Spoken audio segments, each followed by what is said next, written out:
Nympha, ang bilis ng pangyayari. Kami rin naguguluhan eh. Kami, gulong-gulo rin kami. Oo, sino ba naman mag-aakala na si Madam President pupunta sa Barangay Luntian dito?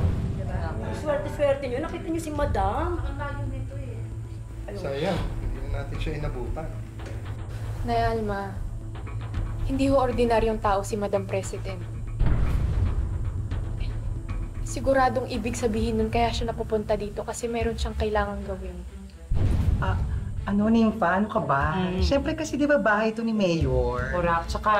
Tsaka magkapartido sila. Oo. Yan lang yun. Nympha, isang ordinaryong delivery rider lang ang anak ko. Ano naman ang kinalaman niya sa usapin ng presidente? Tama. Pa-selfie. Ano ba naman yan, Gina? Ayun pa ba iniisip mo ngayon? Sorry na. Sayang kasi. Nay Alma, may hindi ho ba kayo sinasabi sa amin? Sino ho ba talaga si Elias?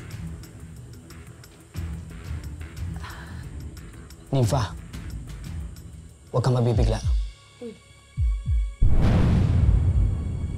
Si Elias ay maraming kaibigan. Oo, marami siyang friend.